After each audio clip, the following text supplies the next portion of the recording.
केही दिनदेखि लगातार रूपमा यो शङ्कास्पद जापानिज इन्सेफेलाइटिसको रोग हो कि भनेर रिपोर्टिङ भइरहेको छ र मैले चाहिँ जागरुकताको हिसाबले चाहिँ सबैजनाले जानोस्, कमसेकम मेरो फेसबुकबाट जोडिएको साथीहरूले पनि जापानिज इन्सेफेलाइटिस रोगबारे जनचेतनामूलक जानकारीको लागि आखिर के हो त जापानिज इन्सेफेलाइटिस?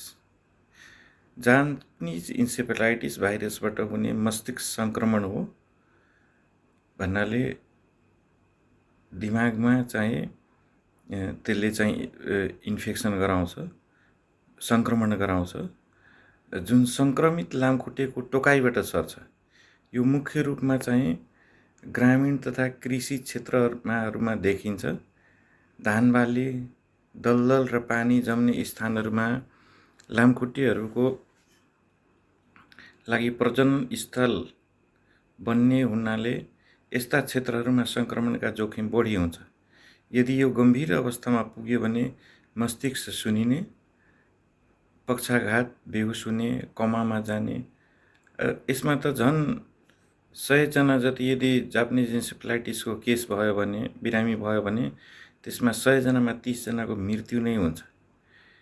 त्यही नै सङ्ख्यामा चाहिँ तपाईँको यदि बिरामी निको भयो भने अपाङ्गता हुन्छ। यो एकदमै गम्भीर किसिमको एक रोग हो। यसको यो चाहिँ नेपालमा बच्नको लागि चाहिँ बालबालिकाहरूमा यसलाई खोपबाट बचाउनको लागि बच्चाहरूलाई 12 महिनाको पुगे पछाडि यसलाई चाहिँ खोप दिन सुरु भइसकेको छ। तैपनि बेला बेलामा यो रोग चाहिँ देखा पर्न सुरु भएको छ र यो सिजन छ। जापानिज इन्सेफेलाइटिस कसरी सर्छ भनेर यदि तपाईँहरूको प्रश्न छ भने हुनसक्छ यो कसरी सर्छ भनेर। लामखुट्टेले सङ्क्रमित सुँगुर, बङ्गुर वा जङ्गली चराहरूलाई टोकेर मानिसलाई टोक्दा यो रोग सर्छ। यो एउटा मानिसबाट अर्को मानिसमा सर्दैन। प्रमुख वाहक लामखुट्टेको धेरै प्रकारहरू हुन्छ। मधेसी भाषामा भन्दाखेरि मच्छर, यसको प्रजातिहरू हुन्छ। यो चाहिँ क्युलेक्स स्पेसिसको हुन्छ। साँझपख तथा झिसमिसे बिहानीको समयमा बढी सक्रिय हुन्छ यो चाहिँ। र यो शङ्कास्पद यो हिसाबले भनिरहेको छु म कि अहिले देखिएको जुन बिरामीहरू जहाँ भर्ना छ त्यहाँबाट चाहिँ यसको सेम्पल कलेक्सन भएर चाहिँ परीक्षणको लागि गएको छ। अब रिपोर्ट के आउँछ त्यसमा चाहिँ भर पर्छ। रिपोर्ट आए पछाडि मात्रै हामी भन्न सक्छौँ। तर शङ्कास्पद चाहिँ छ। यो चाहिँ जोखिमयुक्त क्षेत्रहरू भनेको धान खेत तथा स्थिर पानी भएका तथा पानी जमेका क्षेत्रहरू, सुँगुर तथा हाँस फारम नजिकका बस्ती। जापानिज इन्सेफेलाइटिसका लक्षणमा चाहिँ कस्तो हुन्छ कि ज्वरो आउँछ, टाउको दुख्छ, वाकवाकी लाग्छ, बान्ता हुन्छ, कमजोरी महसुस हुन्छ, बिरामी एकदम सिरियस अवस्थामा जान्छ। ज्वरो 100-102 भन्दा माथि नै हुन्छ।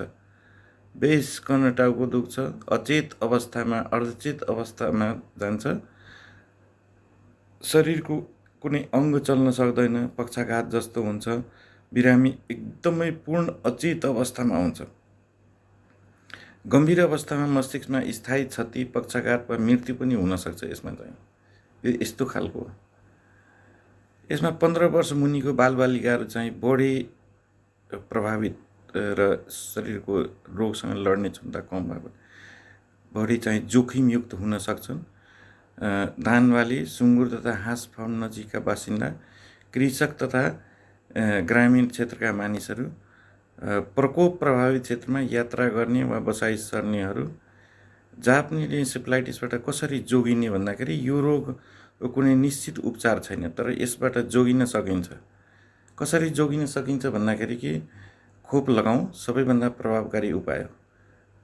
नेपाल सरकारले तोकिएको जुन उमेर समूह छ त्यो उमेर समूहमा चाहिँ बालबालिकालाई खोप लगाए पछाडि यसबाट चाहिँ सुरक्षित हुन सकिन्छ।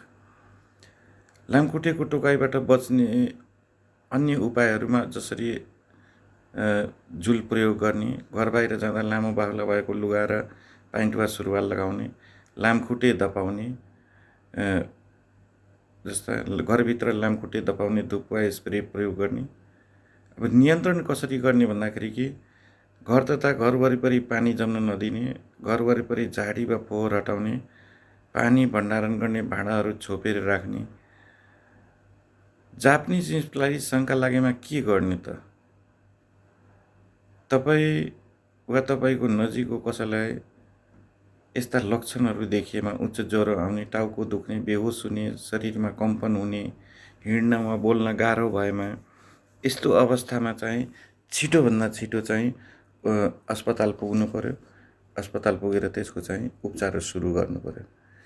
नेपालमा चाहिँ जापानिज इन्सेफ्लाइटिसको अवस्था चाहिँ के छ भन्दाखेरि यो रोग मुख्य रूपमा तराई र ग्रामीण क्षेत्रमा देखिएको छ, तर आजकल सहरी क्षेत्रमा पनि जहाँ पानीको जमावट हुने र सुँगुर र बङ्गुर पालन भएको स्थानहरू छ त्यहाँ आउने जाने मान्छेहरूलाई पनि यो व्यक्तिहरूलाई चाहिँ यो देखा पर्न सुरु भएको छ।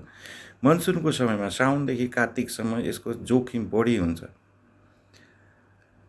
यदि यो रोगको सन्दर्भमा तपाईँलाई जानकारी लिनुपर्ने भए आफ्नै वडाको नजिकको स्वास्थ्य संस्थाहरूमा गएर स्वास्थ्यकर्मीहरूसँग परामर्श लिनु र जानकारी लिनुहोस्। म जयमोट ठाकुर, स्वास्थ्य कार्यालय पर्सा, जनस्वास्थ्य अधिकृत। मैले चाहिँ हाल यो रोगको समस्या हुने भएकोले र यो सम्भावना बढी भएकोले, फैलिने सम्भावना बढी हुन्छ, त्यो भएर एउटा यो सानो भिडियो क्लिप बनाएर हालिदिएको छु। यहाँहरूले यो भिडियो हेरिदिनु होला, सचेतनाको लागि सेयर गरिदिनु होला। हस्त धन्यवाद, नमस्कार।